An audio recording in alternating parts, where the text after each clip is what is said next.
Hi, IWF. We're here with Christine Barney. Most of you know her as our communications chair right now. So welcome, Christine. Thank you. Welcome. I Tell us feel very about welcome. tell us about your background, how you got to where you are now. Sure. Well, like many people, I'm not a native Floridian. I was born in the Bronx, from a blue-collar family. I'm the first on my dad's side to graduate high school as well as go to college. My heritage was Italian, Greek, and Armenian, so not a lot of um, cultural traditions that are very familiar to people who are here in Florida. I went to school in upstate New York. I thought I would always be, but because of my ex-husband, I ended up coming to Miami. And I always say I came kicking and screaming because I had grown up in the New York area and really thought that's where my life would take me. But I came down here and I just fell in love. In fact, we got divorced. I stayed and he didn't. So I found my entrepreneurial spirit when I came here. And then actually from a career perspective, I had lots of twists and turns at the start. You know, I went to school originally because I wanted a career in music. And I had some issues with that from a health perspective, and I transitioned that to radio and television. And then I got my degree in radio and TV. And if you're not familiar, the way you get ahead in radio and television is you have to go to bigger and bigger markets. So you move a lot. And at one point, I found myself in Syracuse in February at 10 degrees below zero, reporting live on a man carving an ice sculpture with a chainsaw. And I said, this is not why I went to college. So I moved back down to New York City, and I just went to a headhunter and I said, I have this communications degree. And I interviewed at an ad agency, a record company, a film company, and a PR firm. And the PR firm was the first one to offer me the job. So that's where I went. So I left my fate and a little bit of karma. And now here, you know, more than 30 years later, PR has been a fabulous career for me. Well, tell us about the business you've built and what you're working on now. Sure. So I'm CEO of RBB Communications. We are a communications firm that does public relations, creative services, digital marketing. And we were founded in sort of a weird way, in that when I moved here back in 1989, I joined what was called Bruce Rubin Associates, and it was a traditional travel PR firm. I came from a PR background, mostly in healthcare, and I helped the firm grow into a much more of a corporate firm. And I was made a partner, and they changed the name of the firm to Rubin, Barney, and Berger. And then in 97, the owner sold the firm. And I spent 5 years being the regional managing partner for what became Weber Shandwick in Miami. It was a great experience. But after my 5 years, I realized that it was not what I wanted to do. I missed the entrepreneurial spirit. And they had moved us to being much more of a Latin American headquarters, which is also not my interest. I mostly enjoy doing the national domestic work. So with their great help, myself and about 5 others bought the firm back. And so in 2001, we refounded what is now just RBB and decided that we wanted to build an agency where we could choose who we work with and the way we work. And an incredible journey. We've had clients who've stayed with us through the whole yard. I mean, our FPL is our oldest client at 32 years. Tony Argies at what was MBAF and now BDO, also 30 years. So our average client tenure is 9 years. You know, so we've been very fortunate to really be able to work with some great folks. And we started as a PR firm. We did creative services and digital services. And now we really offer the full gamut, so we can be agnostic in giving clients advice on the right communication tools for their communication needs. Great. Well, that's quite a journey, and it's already 23 years since the refoundation of the organization. Share with us a significant professional achievement or project that you're particularly proud of. Well, I think after only 4 years, we were named the U.S. PR Agency of the Year, and they put up a picture of myself in a giant billboard, which made my mother so happy. I will probably never do anything more important to her than that. But last year, my firm won the Oscar of what's our industry, which is the best of the best silver ambles from the Public Relations Society of America. And we won that with our partners, long-term client, FPL, for crisis communication. And it was really rewarding to not only know we did great work, but we did the best work in the country. Wow, that is a huge accomplishment. And was it related to the storms that occurred? Yes, it was around what had happened after Hurricane Ian. Oh, wow. Well, tell us how you connect with the community outside of your profession. Well, it's interesting when you think about that because it's something that I learned right from day one when I moved here. When I got involved at Bruce Rubin Associates, the owner of the firm said to me, "You're going to go to the chamber and you're going to get involved." And that was not something that we had done in New York City working for the largest PR firm. And he told me that not only was it important that I get involved so that I could develop business, it was important to give back to my community. And so it's become a really core part. I probably spend 30% of my week engaging in community activity. Right now, I am chair-elect of the Beacon Council. I am on the boards, not only of IWF, but also of the Orange Bowl. I'm a former chair of the Greater Miami Chamber of Commerce. And I just feel like all of those initiatives, I try and not do more than 2 or 3 at a time because it's important to really do them wholeheartedly, not just piecemeal. But I find it not only pays back in business growth and how we retain people, but like I said, the amazing opportunities you have to make where you live a better place are just phenomenal. Yeah, well, that is a full plate. Tell us what you're learning about now. Well, recently I have been spending time learning about Miami being one of the 31 designated climate tech hubs.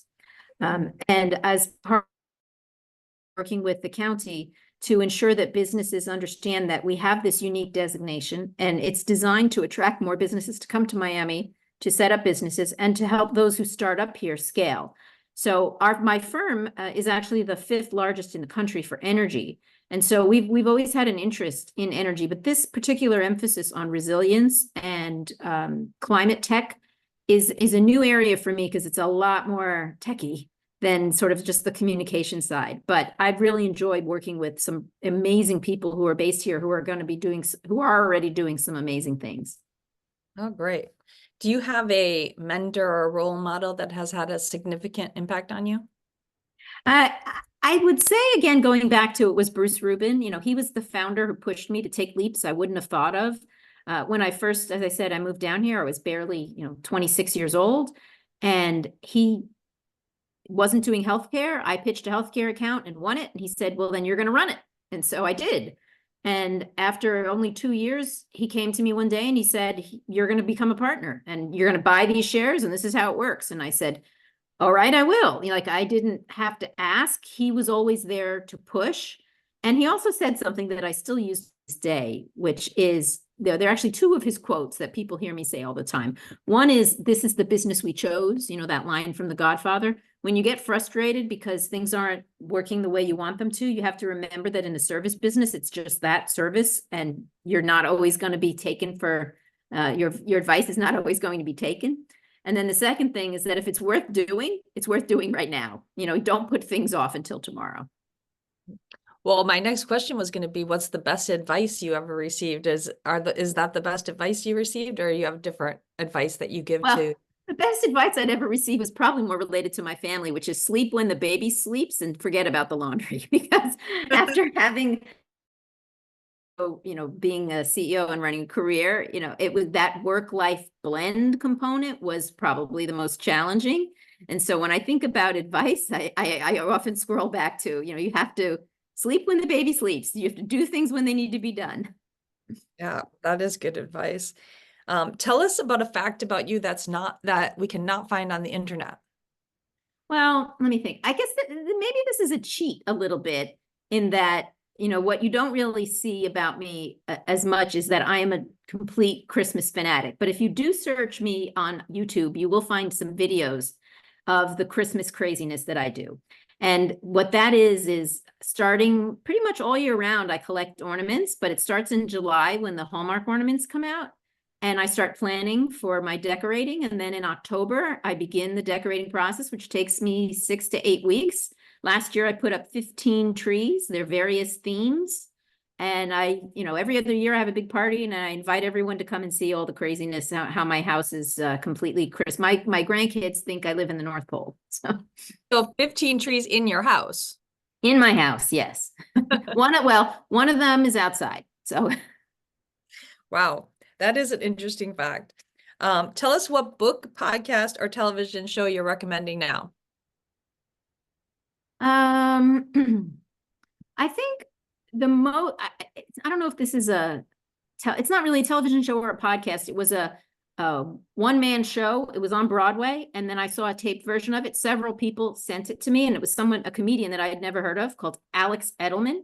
He has a show called Just for Us, and it's about a 1.5-hour taping of his one-man Broadway show, and it is hysterical. He talks about life as a Jew and what happened when he decided to attend a white supremacist meeting in Brooklyn.